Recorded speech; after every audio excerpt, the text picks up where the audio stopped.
할렐루야, 할렐루야. 오늘도 이 귀한 예배의 자리에 나와 우리 주께 영광 올려드리는 우리 성남 가족들, 또 우리의 가정들, 자녀들, 또 모든 걸음과 계획과 비전 가운데 주님이 붙드시고 함께하여 주시는 그 은혜와 능력과 평안이 늘 함께하여 주시기를 주님의 이름으로 축복합니다. 저희가 이 주일 오전 시간에 사도행전의 말씀을 계속해서 함께 나누고 있습니다.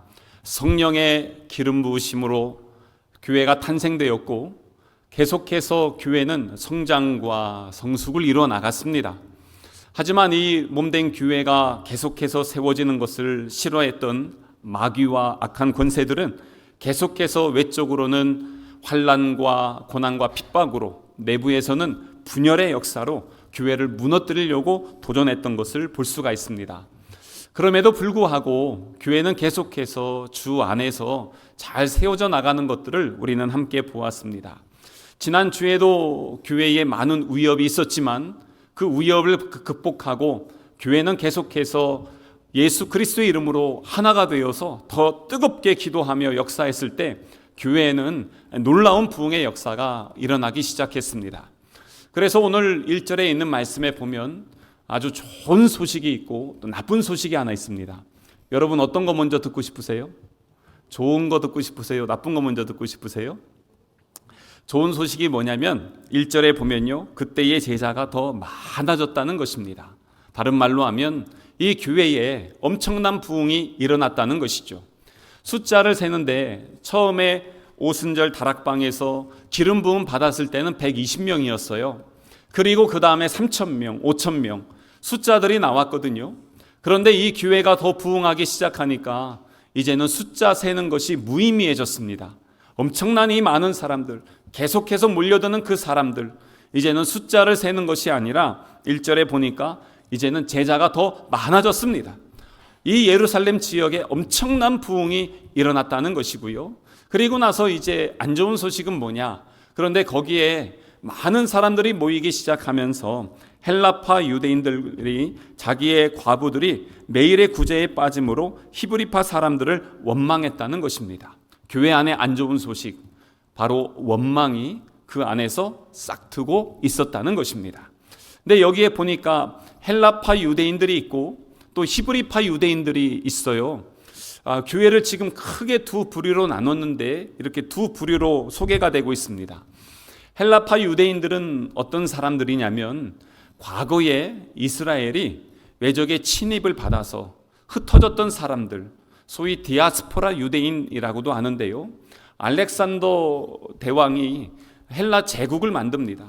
근데 이 헬라 제국의 그 영향을 받아서 그쪽에 친숙한 사람들, 그쪽의 언어와 그쪽의 문화와 그런 삶을 살았던 사람들, 하지만 여전히 하나님 신앙, 여호와 신앙을 가지고 있었던 이 사람들을 헬라파 유대인들이라고 합니다. 또한 히브리파 유대인들은 이 이스라엘 안에서 계속해서 믿음과 신앙을 지키면서 계속해서 그 안에 거했던 사람들, 히브리파 유대인들입니다. 문화가 달라요. 언어가 달랐어요. 그리고 살아온 환경과 배경이 달랐습니다. 근데 이 사람들이 이제는 예수 그리스도의 복음으로 하나가 되어서 교회를 이루게 되고 함께 믿음의 공동체 세워나가는데 그러다 보니까 사람들이 많으면요, 이 교회 안에 도움을 받아야 되는 사람들이 많이 있었습니다. 교회 안에 구약 성경을 보면 하나님께서 꼭 구제를 하라고 했던 사람들이 있어요. 세 부류의 사람이 있는데 고아와 그리고 과부 그리고 나그네들입니다. 근데 오늘 말씀에 보니까 이 교회 안에 많은 과부들이 있었습니다. 요즘은 혼자 되신 분들도 경제적인 생활을 하면서 가정을 이끌어 나갈 수 있지만 과거에는 그러기가 쉽지 않았습니다. 그래서 이 사람들은 절대 빈곤층에 속했습니다. 그래서 도움이 필요했죠. 그래서 이 교회에서는 바나바 같은 사람들이 자기 재산들을 내놨고 사도들은 그것을 가지고 과부들을 계속 구제했던 것입니다. 그런데 이 구제를 하는데 구제의 종류가 두 종류가 있었어요. 하나는 뭐냐면 매일매일 구제입니다. 헬라파 유대인들이 먼 지역에서 왔어요. 흩어졌다가 예루살렘으로 왔던 사람들, 그렇기 때문에 매일매일 도움이 필요했습니다. 그래서 이 헬라파 사람들에게는 매일매일의 구제, 오늘 1절에 보면은 그것을 매일의 구제라고 이렇게 나와 있어요. 그래서 이 매일의 구제에 이 사람들이 빠지게 됐어요. 빠졌다는 건 뭐냐면 매일 구제를 받아야 되는데 구제를 받지 못했다는 것입니다. 히브리파 사람들에게는 어떤 구제가 있었냐면 주중 구제입니다. 뭐냐면 일주일에 한 번 구제합니다. 생각해보면 일주일 한 번보다 매일 구제받는 게 훨씬 더 좋지 않을까요? 이렇게 생각하겠지만 이 주중의 구제는 일주일에 한 번이지만 일주일의 양식을 그래도 여유롭게 넉넉하게 준다는 거예요. 그런데 매일의 구제는 매일매일 먹을 양식 그만큼만 준다는 것입니다. 그런데 매일 받아야 되는 것을 빠지게 되니까 어떻게 됩니까? 그날은 굶어야 되는 것이에요. 그러니까 힘들고 어렵게 되는 것이죠. 저도 그 부교역자 생활하면서 아니면 외부 사역을 하면서 교회를 많이 보았습니다. 만나봤던 교회를 따지면은 한 몇천 교회 정도 되는 것 같아요. 대략. 그런데 이 교회들 중에서 제가 부교역자로 있었을 때 첫 번째 이제 광명에 있던 교회는 어땠냐면 교회가 이제 서울에서 이전했습니다.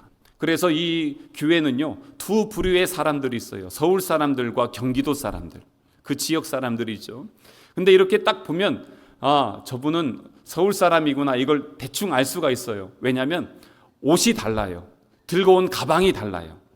그리고 이 경기도에 있는 사람들은 이 주공 아파트 주변에 있던 분들인데 거기에서 전도돼서 오신 분들이 반, 서울에서 오신 분들이 반. 그러다 보니까 교회에서 무슨 일만 하려면 의견이 달라요. 그리고 서로 인정을 안 해줘요. 그래서 일을 하다가 보면 참 애매한 상황들이 좀 있었습니다. 제가 외부 사역할 때도 분당에 있는 아주 큰 교회였어요. 근데 이 교회는 교회 구성원들이 서울의 대치동에 있는 사람들이 한 1,500여 명, 그리고 이 분당에 있는 사람들이 한 1,500여 명, 이 정도 되는 사람들이 나눠져 있습니다. 근데 제가 이제 학생들, 중고등부 학생들 수련회를 위탁받아서 그 교회에 이제 캠프를 진행을 하게 됐습니다. 저녁에 이제 교사들 다 모이십시오. 그래서 우리 함께 내일 프로그램 준비하고 진행을 하는 경건회를 진행을 했습니다. 근데 이 중등부 교사들은 사업가들이 많습니다. 뭐 대기업 이사들이나 사업가들이나 대학 교수들. 근데 이 고등부 교사들은 교육감, 교장, 교사들 다 이런 분들이 있었습니다. 그러다 보니까 생각들이 달라요. 제가 그날 느꼈던 건 뭐냐면 손에 칼만 들지 않았지. 말하는 것이나 행동하는 것이나 서로를 그렇게 못 잡아 먹어가지고 제가 있는데요. 이거 진행하기가 결코 쉽지가 않더라고요. 그래서 오늘 이 말씀 보면 이해가 됩니다. 헬라파 유대인들과 히브리파 유대인들이 함께 있는데 서로 섞이기가 어려운 것입니다. 여러분 근데 이 교회의 주류가 누구였을까요? 헬라파 유대인들이었을까요? 아니면 히브리파 유대인들이었을까요? 히브리파 유대인들입니다. 이스라엘에서 나고 자랐던 사람들, 예수님의 12 제자들도 다 히브리파 유대인들이고 그 안에서 가장 많은 일들을 했던 사람들도 히브리파 유대인들이었습니다. 그러니까 자연스럽게 히브리파 유대인들에게 구제가 잘 가요. 팔이 안으로 굽잖아요. 내가 못 먹어도 우리 자식은 먹이잖아요. 그러니까 어떻게 합니까? 히브리파 유대인들에게 더 잘 주는 겁니다. 그러니까 남는 것 가지고 헬라파 유대인들 구제하려다 보니까 제대로 구제가 되지 않았던 것입니다. 결국 이것 때문에 교회 안에서는 원망하는 사람들이 일어나기 시작했던 것입니다. 근데 참 이상하게 이렇게 원망하며 불평하는 그 안에 무엇이 역사합니까? 사단이 역사합니다. 그래서 이 사단이 이 원망하는 소리와 함께 교회에 분열을 일으키기 시작합니다. 갈등이 일어나기 시작하는 것이죠.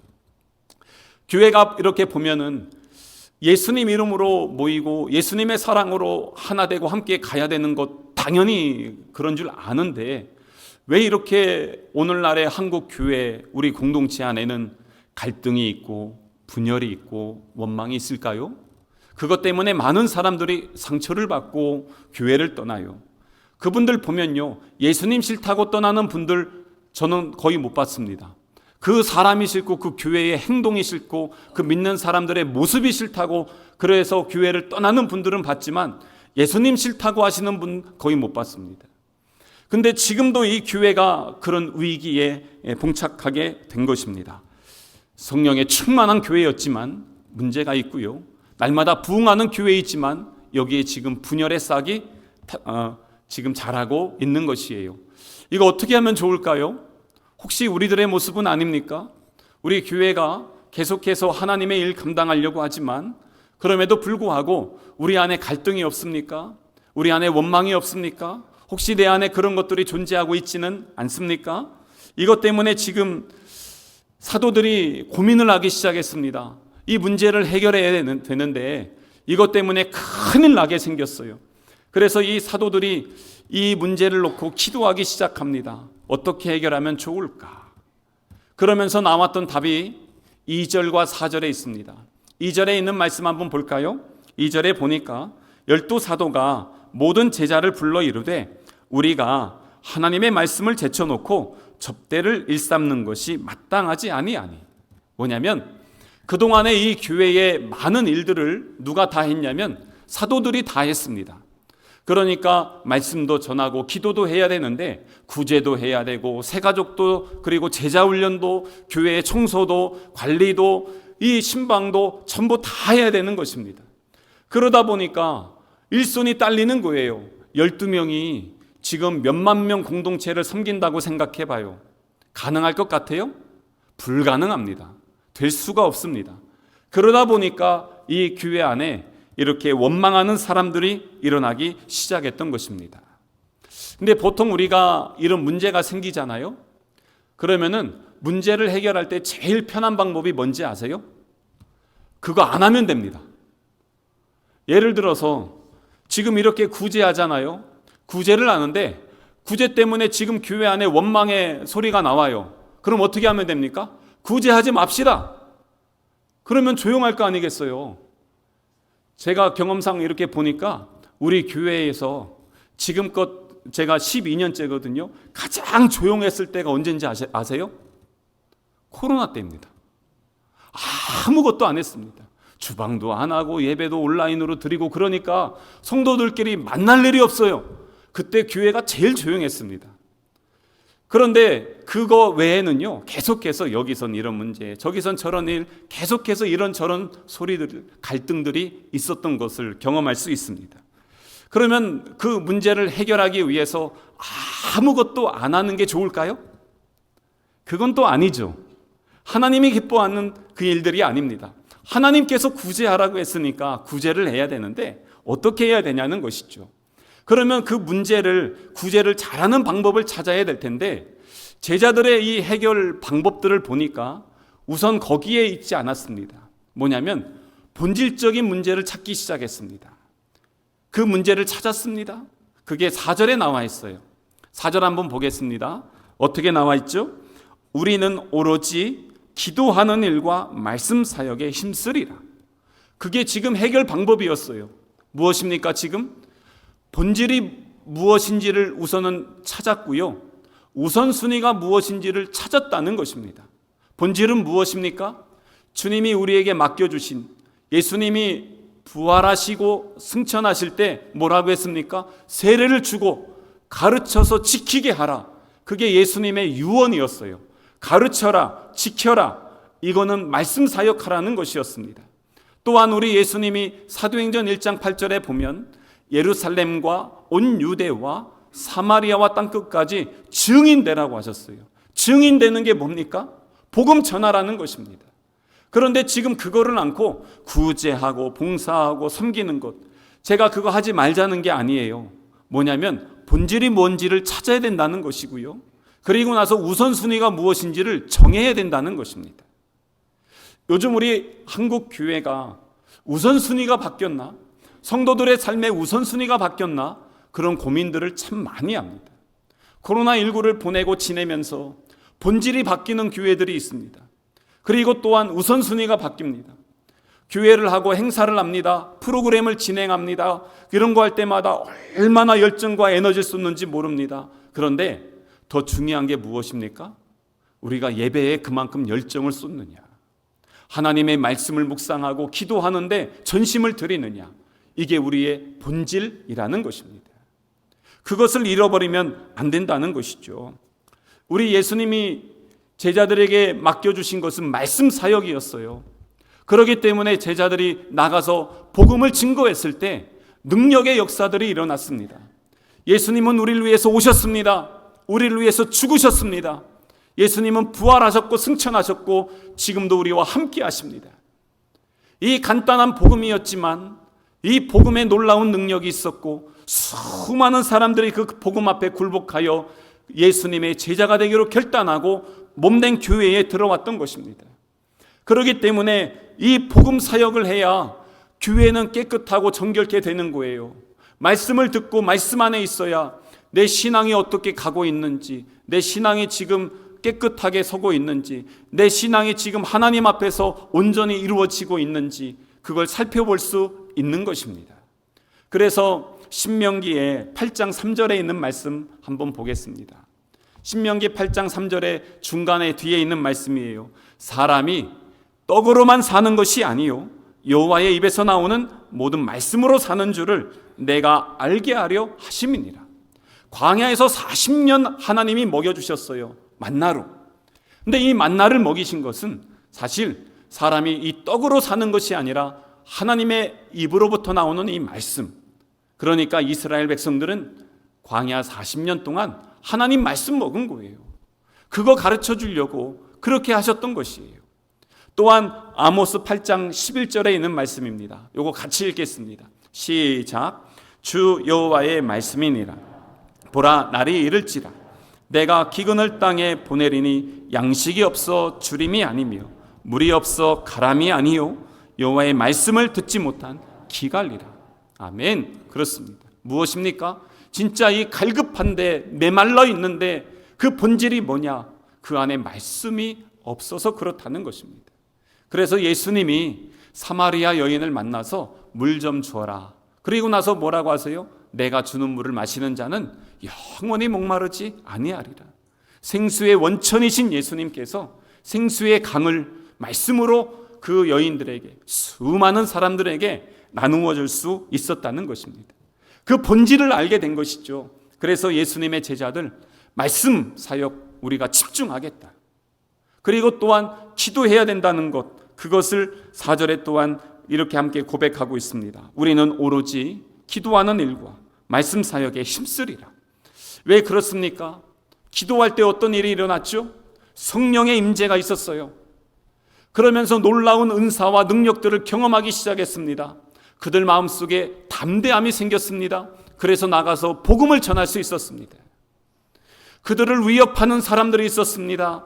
예수님을 잡아 죽였던 그 사람들 앞에, 공회 앞에 예수님의 제자들이 서 있었지만 그들은 담대할 수 있었습니다. 왜요? 기도했고 성령 충만했기 때문에. 그래서 그들은 담대할 수 있었습니다. 성전 미문에 앉아있는 안전뱅이를 위해서 나사렛 예수 그리스도의 이름으로 선포하며 기도했습니다. 기적이 일어났습니다. 기도할 때 기적이 일어났습니다. 기도할 때 담대함을 주셨습니다. 기도할 때 하나님 나라가 역사함을 경험하게 되었습니다. 그래서 기도해야 되겠구나. 더 많이 기도해야 되겠구나. 그러면서 이 사도들이 이 말씀과 기도를 잡는 일, 이것을 위해서 집중하기 시작했다는 것입니다. 예수님이 십자가를 지시기 전날 밤에 제자들에게 하신 말씀이 있어요. 반복해서 시험에 들지 않게 깨어 기도해라. 시험에 들지 않게 깨어 기도해라. 왜요? 기도하지 않으면 시험 든다는 거예요. 지금 이 갈등의 원인이 무엇이었는지 제자들은 정확히 보았어요. 교회 안에 말씀이 부족했고 기도가 부족했다는 것입니다. 왜 내가 시험에 들고 왜 내 안에 아픔이 있고 상처가 자꾸 커지나? 잘 보세요. 시험에 들지 않게 깨어 기도해라. 기도하지 않으니까, 기도하지 않으면서 아픔이 있어요. 기도하지 않으면서 불만이 있어요. 기도하지 않고 깨어 있으니까 시험에 들기 시작하는 거예요. 그것이 이제 내 안에서 해결이 되지 않으니까 다른 사람들에게 나가기 시작해요. 뭘로 나갑니까? 불평으로, 원망으로 나가기 시작해요. 그게 바로 공동체 분열이 되기 시작했던 것이에요. 그래서 이 말씀과 기도를 붙잡아야 되겠다. 제자들은 그것을 붙잡기 시작합니다. 그래서 오늘날 우리의 교회와 우리 성도들 무엇을 우선순위로, 무엇을 본질로 잡아야 될지 우리 다시 한번 정리해야 됩니다.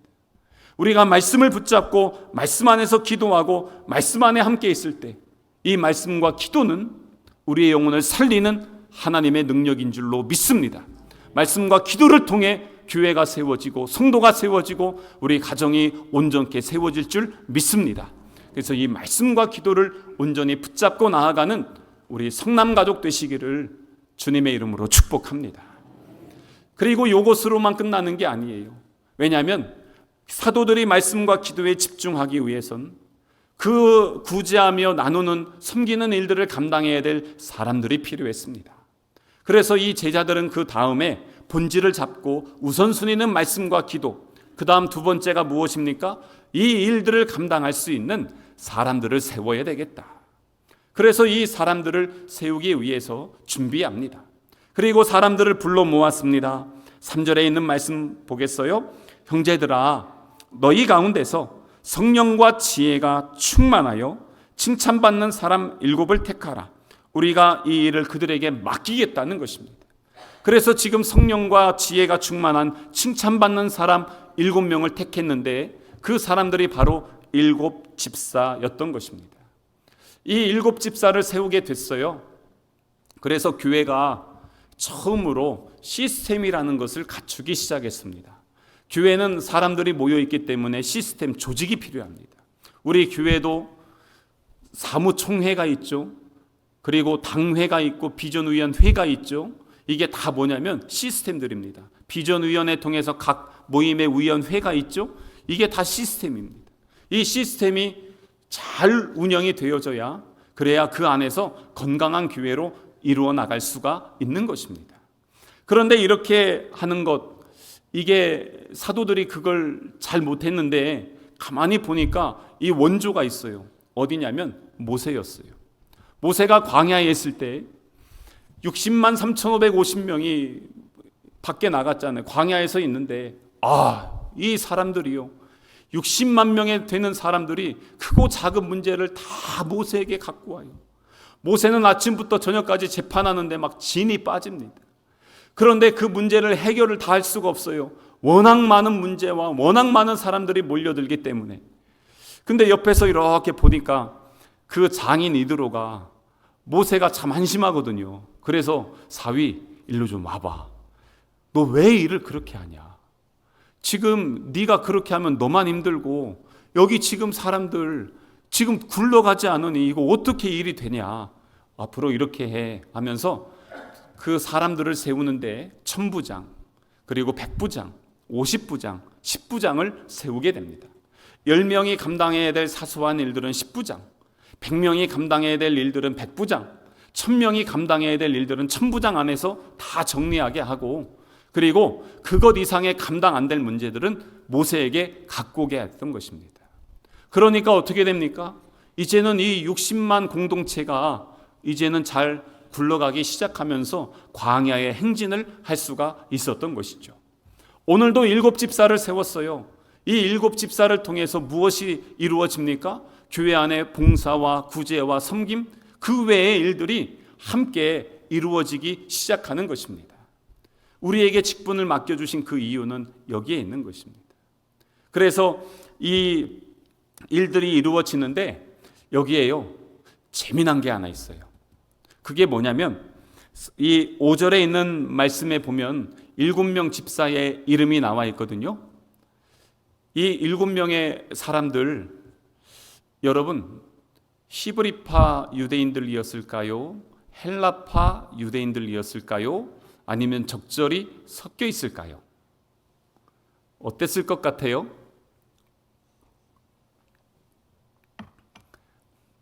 아까 제가 교회의 주류가 누구라고 했어요?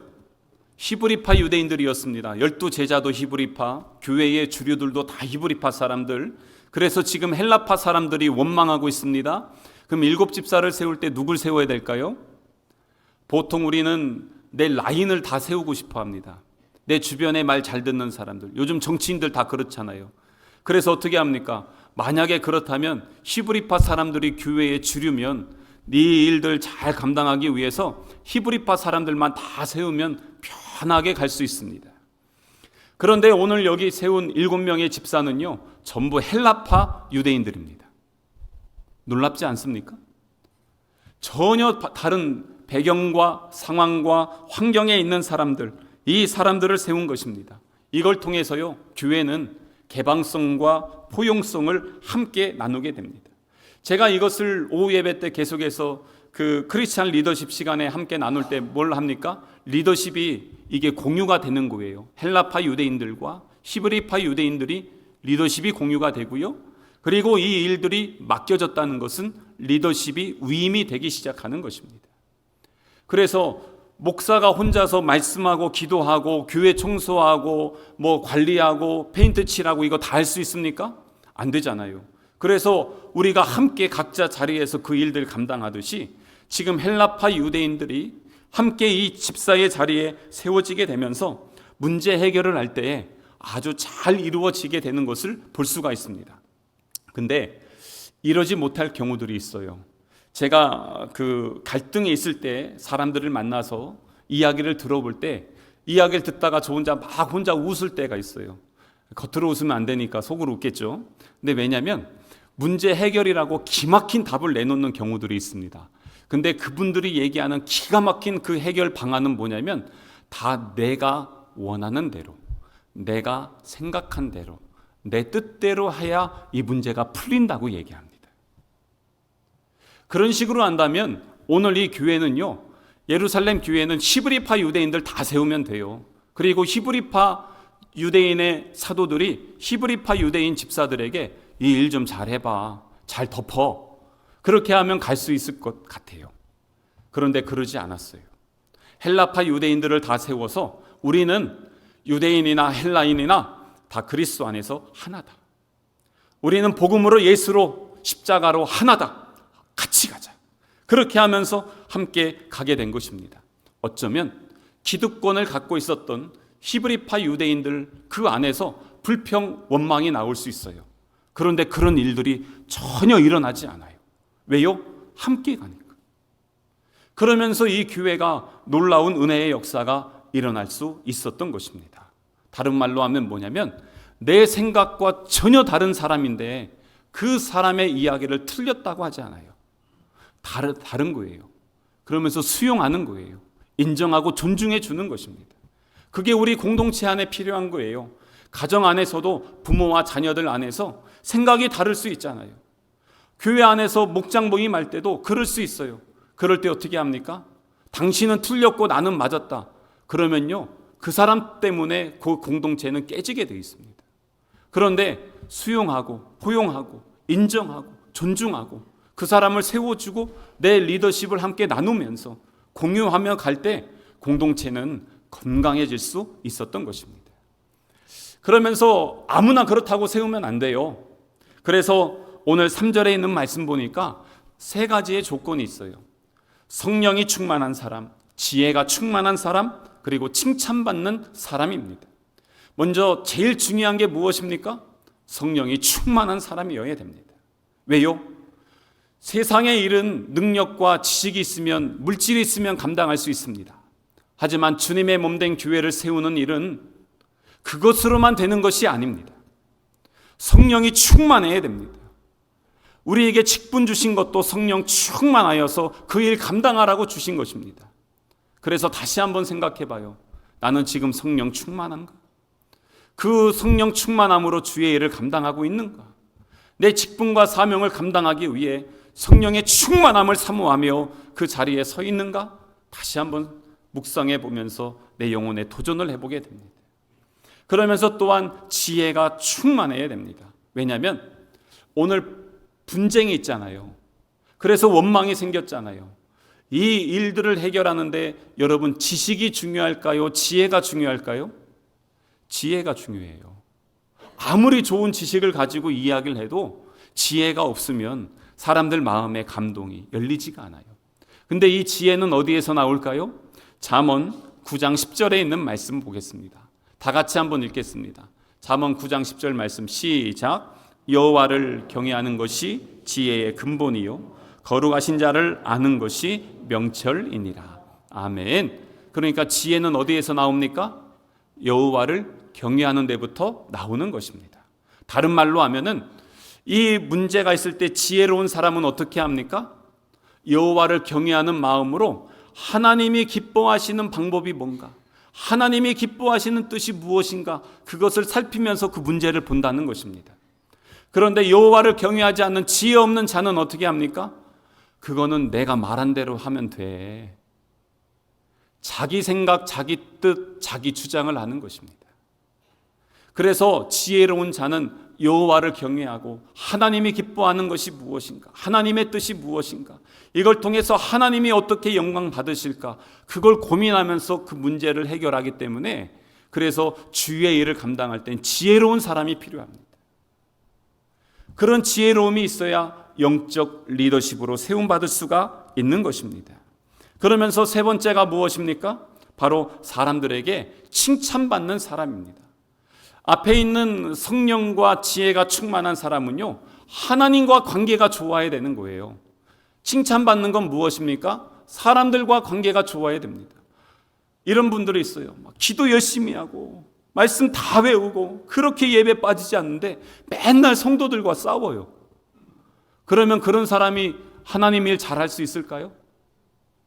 오히려 교회의 짐이 돼요. 왜 그렇습니까? 관계가 깨지고 공동체를 분열시키는 씨앗이 되기 때문에 그렇습니다. 아무리 말씀 많이 알고 기도 많이 하면 뭐합니까? 그러면서 나를 통해서 무엇이 흘러가야 됩니까? 예수님이 흘러가고, 그리고 복음이 흘러가고, 은혜가 열매가 맺혀져야 되는데 그러지 못하면 안 되죠. 그런 사람들 어떻게 합니까? 관계가 잘 세워져 있지 않으면요, 이런 일 좀 한번 합시다, 아무도 안 도와줍니다. 이번에 다음 주부터 이제 서산시 기독교 연합회에서 저희가 연합 부흥회를 합니다. 근데 이번에 준비하면서 결과는 어떻게 될지 모르겠지만 준비하면서 제가 너무 감사했어요. 왜냐하면 지금까지는 연합 부흥회 한다고 해서 광고하고 공문 다 보냈잖아요. 근데 교회들이 광고를 안 해요. 그리고 참여도 안 해요. 주관하는 교회에서 거의 다 참석하고 그 외에 임원들 몇몇 이렇게 해서 와요. 근데 이번에 저희가 연초부터 어떻게 했냐면 각 교단의 기관장들을 다 초대했어요. 그분들에게 식사를 대접하고 함께 앞으로 이런 모든 일들을 우리가 준비할 겁니다. 사업 설명을 하고, 그리고 여러분들의 협조가 절대적으로 필요합니다. 도와주십시오 하면서 지금 한 두세 번 모였어요. 그러면서 이번에 다시 모이면서 이 연합 부흥회를 준비할 때 우리 임원들이 준비하는 것이 아니라 각 교단들이 주관으로 하루하루 맡아주십시오. 그래서 6월 2일 날 다음 주 주일 저녁은 성결교회, 그 다음 날은 감리교회, 그 다음 날은 장로교회 연합, 그 다음에는 나머지 교단들 연합으로 순서자들이나 찬양이나 이 모든 것들을 다 해주십시오. 전에는 주관하는 교회에서 찬양인도 다 하고 성도들이 다 봉사했거든요. 근데 이제는 안내나 헌금이나 사회나 기타 등등 모든 것들을 각 교단별로 다 나눴어요. 그렇게 하니까 이 마음들, 참여하는 것들이 달라지기 시작했어요. 교회들이 연합하는 것들이 눈으로 보여지기 시작합니다. 야, 이거 너무 좋다. 준비하는 과정 속에서 너무 감사했어요. 그게 지혜예요. 그렇게 하면서 함께 이루어져 나가니까 관계가 이루어지기 시작하는 것입니다. 어제는 우리 서산 지역에 있는 은퇴하신 목사님들 30분 이상을 다 모셨어요. 그리고 그분들에게 극진히 대접을 했어요. 그러면서 저희가 다 연락했어요. 장로회 연합회, 그리고 서산에 있는 큰 교회들, 그리고 할 수 있는 분들이 있으면 선물들을 다 준비해 주십시오. 그래서 다 준비했어요. 그래서 하나씩 다 드렸어요. 그러면서 섬겨드릴 수가 있었어요. 그래서 너무 감사했어요. 작은 일 하나하나지만 함께 연합하며 갔는데 그 안에서 기쁨의 열매들이 맺혀지는 걸 보면서 감사했어요. 칭찬받는 것이죠. 그렇게 하면서 함께 세워나갔을 때 어떤 일들이 일어났을까요? 7절에 있는 말씀 보겠습니다. 하나님의 말씀이 점점 왕성하여 예루살렘에 있는 제자의 수가 더 심히 많아지고 허다한 제사장의 무리도 이 도에 복종하니라. 아멘. 지금 보니까요, 하나님의 말씀이 왕성하여지기 시작합니다. 왜요? 이 사도들은 말씀과 기도하는 일에 전념할 수 있었고, 또한 이 세워진 집사들이 구제와 섬김과 봉사와 교회의 그 일들을 다 감당하기 시작했어요. 분업이 되면서 서로의 장점들이 세워지기 시작하고, 그러면서 헬라파, 히브리파 유대인들이 하나가 되어서 동역하니까 그 안에서 놀라운 시너지가 일어나기 시작했던 것입니다. 교회가 그러니까 부흥하기 시작했습니다. 제가 놀랐던 것은 7절 뒤에 보니까요, 누가 나오냐면 허다한 제사장의 무리도 이 도에 복종하니라. 허다한 이 제사장들이 어땠습니까? 예수님 잡아 죽였습니다. 사도들 잡아 죽이며 감옥에 가두려고 했습니다. 그런데 지금 이 사람들이 말씀의 능력이, 기도의 능력이 일어나기 시작하니까 이제는 예수 그리스도 앞에 복종하기 시작하며 공동체 안에 들어오기 시작했던 거예요. 너무너무 감사했어요. 사랑하는 성도 여러분, 요즘 우리 한국 사회를 보면, 그리고 우리 한국 교회를 보면 참 갈등이 많더라고요. 서로 인정하는 꼴을 못 봐요. 그리고 자기만 맞대요. 자기 뜻대로만 하려고 해요. 그래서 갈등 공화국이라고 하고 분열하는 교회들을 많이 보게 됩니다. 오늘 말씀의 제목 한번 보세요. 갈등의 물결들이 우리 주변에 많이 있습니다. 예수님의 이름으로 모였지만 그 안에 연약한 사람들도 있기 때문에 교회는 그래서 죄인들의 공동체입니다. 그래서 갈등이 있을 수 있어요. 그런데 오늘 이 예루살렘 교회를 보세요. 갈등의 물결들이 많이 있지만 이것을 헬라파, 히브리파, 또 부한 자, 가난한 자, 그리고 주권을 가진 자, 비주류일지라도 합력하여 선을 이루어서 이것을 부흥의 파도로 극복해 나가는 것입니다. 그래서 점점 더 큰 부흥이 일어나게 되어지는 것이죠. 이러한 은혜가 우리의 가정 가운데도, 그리고 우리 목장 안에서도, 또한 우리 교회 공동체 안에서도 갈등들이 있을 때도 갈등의 물결들 가지고 시험 드는 것이 아니라 더 기도하고 더 말씀 붙들고 그러면서 함께 합력하여 선을 이루어서 부흥의 파도를 일으켜서 하나님이 기뻐하시는, 우리 하나님이 영광 받으시는 하나님의 몸된 교회로, 바로 그 교회로 온전히 세움받을 수 있는 우리 성남 교회, 우리 모든 가족 되시기를 주님의 이름으로 축복합니다.